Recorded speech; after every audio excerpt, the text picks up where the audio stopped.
आज बरोज़ पीर 7वां रोज़ा। 2 रोज़ पहले 5वें रोज़े को रात में 12 साढ़े 12 बजे के करीब में हम लोगों ने मालेगांव सिविल हॉस्पिटल से एक डेड बॉडी निकाली थी जिसका नाम था तालिब हुसैन मोहम्मद इब्राहिम। ये लड़के की उम्र थी 22 साल और ये लड़के ने फांसी लगा लिया था।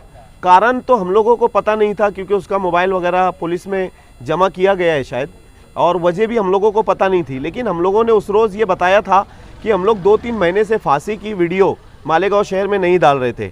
लेकिन अभी ये मामला हम लोगों को बाहालत मजबूरी डालना पड़ रहा है कि जो लड़के ने फांसी लिया था ये लड़की एक अभी नई बस्ती की तकरीबन 5 बजे के करीब में इसने भी अपने मकान के अंदर फांसी लगा ली। अल्लाह का एहसान व करम ये हुआ कि वहाँ पे हमारे मलिक मंजर साहब मौजूद थे और उनके एक भाई है मोहम्मद यूसुफ। महल्ले में कुछ औरतों ने जब चिल्लाया तो फ़ौरन ये ऊपर चढ़ कर गए और जाने के बाद इन्होंने कुछ भी नहीं देखा और उसके गले की ओढ़नी को इन्होंने बहादुरी से हिम्मत से काट दिया। अल्हम्दुलिल्लाह ये उसके अंदर कामयाब रहे। वहाँ से इन्होंने निकाल के फारान हॉस्पिटल लेकर गए। फारान हॉस्पिटल के डॉक्टरों ने कहा कि यार इसको सिविल लेकर जाना पड़ेगा। मलिक साहब ने मुझे कॉल किया, मैं कब्रस्तान में था, वहाँ से इनको कहा कि आप सिविल हॉस्पिटल लेकर पहुँचो। मलिक साहब और उनके भाई, उनके फैमिली के लोग वहाँ से यहाँ पर लेकर आ गए। लाने के बाद यहाँ पे डॉक्टरों ने अल्हम्दुलिल्लाह काफ़ी मेहनत की। अभी बच्ची वेंटिलेटर के ऊपर है। 2 रोज़ पहले इसी के मतलब जिसके साथ उसकी शादी लगी थी उसी ने फांसी लगा ली थी। अब 2 दिन के बाद ये लड़की का मामला सामने आया। उनके भाई का ये कहना था कि 3 दिन से जब से वो लड़का फांसी लगाया था जब से लड़की डिप्रेशन में थी। अभी मालेगांव शहर में हम बार बार अपील कर रहे हैं। अब तो अपील का जुमला हम लोगों को बोलना अच्छा नहीं लगता है कि हमारे उलमाए किराम को ये चीज़ पे बार बार गौर करना चाहिए कि क्यों लोग फांसी लगा रहे, क्या वजह है। लोगों से मिलो, लोगों को कन्विंस करो, लोगों को दीन समझाओ, लोगों को हर मस्जिदों के अंदर बयानात करो कि यार क्यों लोग फांसी ले रहे हैं। औरतों में भी वही रुझान हो रहा है और आदमियों में भी वही रुझान हो रहा है। छोटी छोटी बात के ऊपर लोग जान देने के लिए उतावले हो गए एकदम। तो हम लोग तो समझा के थक गए, बोल बोल के थक गए। हमारे उलमाए किराम को चाहिए, क्योंकि मैं इसलिए उलमा का नाम लेता हूँ, अगर हमारे जैसे सोशल वर्कर बोलेंगे तो हमारी बात पे 2 लोग यकीन करेंगे। अगर लीडर बोलेंगे तो लीडरों की बात पे 20% लोग अमल करेंगे। और अगर मालेगांव शहर के उलमाए किराम अगर बोलेंगे मस्जिदों मदरसों से तो उनकी बात पे 80% लोग अमल करेंगे।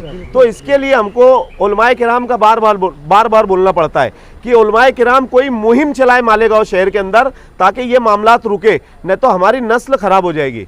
नस्ल ऐसी खराब हो जाएगी कि हम लोग सोच भी नहीं सकते कि लोग नौजवानी के आलम में ना आगे देखते ना पीछे देखते, बस आए रस्सी लिए ओढ़नी लगाए पंखे पे लटके और अपने आप को ख़त्म कर लिया। तो ये बार बार रुझान मालेगांव शहर में बढ़ता जा रहा है। हम लोगों ने 2 महीना 2.5 महीना सोशल मीडिया के हमारे यूट्यूब चैनल के सभी जिम्मेदारान इस बात के गवाह है कि हम लोगों ने वो हमसे बाइट मांगते थे। यहाँ 8 केस हो चुके हैं सिविल हॉस्पिटल में मरने के, फांसी के।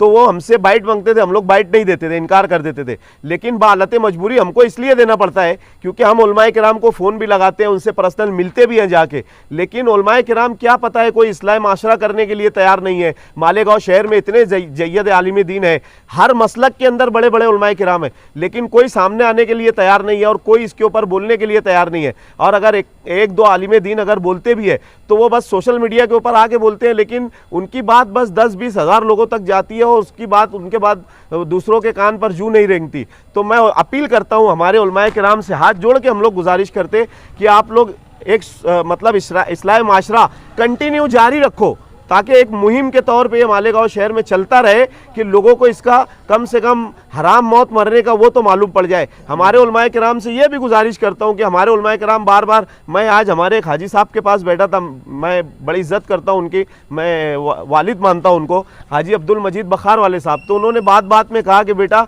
हमारे उलमाए किराम अल्हम्दुलिल्लाह, अल्लाह अच्छा रखे हमारे उलमाए किराम को, कि वो बार बार हमारी माओं की फजीलत बताते हैं कि माँ के कदमों के नीचे जन्नत है। लेकिन उन्होंने कभी बाप की वो नहीं बताई कि बाप जन्नत का दरवाज़ा है। तो हमारे उलमाए किराम को चाहिए कि बारीक बारीक बिनी पे वो बारीक बारीक चीज़ के ऊपर वो दीन को सामने ला कर रखे। हमारे लोग दीन से दिन ब दिन दूर होते जा रहे हैं। तो हमारी अपील है, बस शुक्रिया, जज़ाकल्लाहु खैर, सलाम वालेकुम। अभी लड़की की कंडीशन क्या है? अभी लड़की को वेंटिलेटर के ऊपर रखा गया है। डॉक्टरों ने 24 घंटे का कहा है कि 24 घंटा इसको देखना पड़ेगा, उसका केयर करना पड़ेगा, उसके बाद ही वो बोल पाएंगे। उनके भाई यहाँ पे मौजूद है और हमारे मलिक मंजर साहब है, इन्होंने भी हमारे जिया मुस्कान साहब को कॉल किया। जिया मुस्कान साहब ने मुझे मगरिब के वक्त तो कॉल किया, मैं बोला भाई आप भी पहुँचो, मैं तो पहुँच ही रहा। और हमारे साथ काका भी उसकी इयादत के लिए आ गए। बंडू काका साहब ने कहा कि यार ठीक है, मैं भी चलता हूँ, मैं भी अपील करता हूँ मालेगांव शहर के अंदर कि लोग क्यों इस तरीके से मतलब अपने आप को फांसी लगाकर ख़त्म कर रहे हैं। क्योंकि हमारी बाइट बार बार बंडू काका के पास जाती है और बंडू काका हमको फ़ोन करके बोलते हैं कि यार क्यों लोग फांसी लगा रहे हैं, उसकी वजह क्या है, मालेगांव में मरने की वजह क्या है। अभी काका ने जिस तरीके से हमारे मालेगांव शहर के अंदर 10 आलिम अपना हुफ़ाज़ इकराम को और 10 मुअज़्ज़िन इकराम को उम्रा के लिए भेजा है, तो बस उसी की अपडेट के लिए काका बार बार रास्ते में रहते हैं। तो काका ने ये कहा कि यार मैं कोशिश करूंगा कि मालेगांव शहर के नौजवानों को हम लोग कन्विंस करेंगे कि यार तुम क्यों फांसी लगाकर अपने आप को ख़त्म कर रहे हैं। नमस्ते। शफीक भाई ने बहुत सारी बातें बताई है, ये बातें 100% सही है। मैं इतने अपने चैनल के माध्यम से अपने मालेगांव के सभी जवान भाइयों को और बहनों को रिक्वेस्ट करता हूँ कि जान बहुत कीमती है। माता पिता आपको बहुत परेशानी से बड़े करते हैं और आप बुढ़ापे के उनका आधार होते हैं, बुढ़ापे की काठी होते हैं।